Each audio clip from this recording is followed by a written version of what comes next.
Minister, if it's not oil, if it's definitely not oil, what is wrong with these ships? Well, there are two landing helicopter docks, or helicopter carriers, if you like. One of them was discovered to have a propulsion problem when it was out on manoeuvres, and to check whether the other one had the same issues. That was looked at. It was found to have the same issues, so both are being fixed in routine maintenance programs, as is normally the case.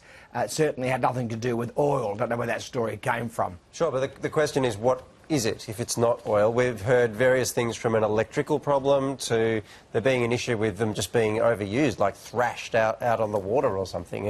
Do you know? Do you have any idea what the problem really is? Yeah, that's exactly what I just said. A problem with their propulsion system, which is the system that makes them move, if you like. So we know exactly what the problem is, and the problem is being fixed in Garden Island as we speak. But you don't know what caused them? I just told you there's a problem with the propulsion system. No, that's the problem. What caused that problem is what I'm trying to get to. Well, I'm sure the engineers in the maintenance yards at Garden Island will work out exactly why that's the case. I mean, Christopher, it is a bit of a big stuff up, really. I mean, how do we spend $3 billion and this happens? Look, it's not a big stuff up. It's a very minor problem that is being beaten up out of all proportion. We have many other ships of the line that are in practice right now, out on the seas, and these will be fixed. So we're being told they could be out of action for at least 6 months. When do you think they will be back in action? Well, I doubt that very much. As I said, while it is not a major problem, ships are very complicated vessels. They aren't something that just works perfectly all the time. They need to be maintained and sustained. Sometimes things go wrong with them, and when that happens, we fix them and put them back out on the water. But and that's exactly what's happening with this. You don't have a time frame on that at this stage? No. Minister, I wanted to ask you, what's the warranty situation on a warship? I mean, I remember when I bought my Commodore wagon, I got 2 years on that. Is it similar? Well, we have all sorts of contracts with the people who build these various vessels for us, and we'll be talking to them. All the people who do the maintenance and sustainment of the major vessels in the Navy all have long-term contracts. We don't drive them into a service station and get a quote and ask them to have a quick look at it and see how much it's going to cost us, because there's a bang, bang, bang under the bonnet.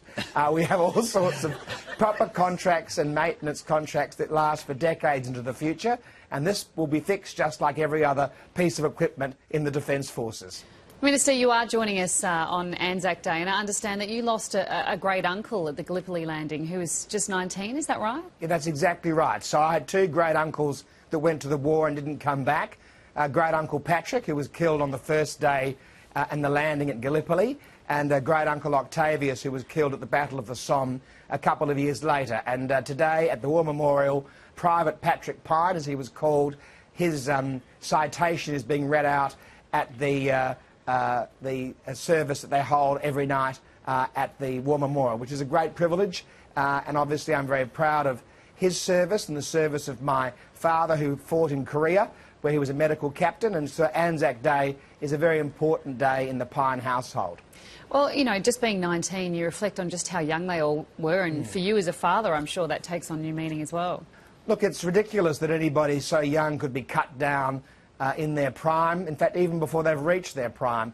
I found great uncle Patrick's grave in Beach Cemetery last year when I was travelling there with my family, and just completely by surprise.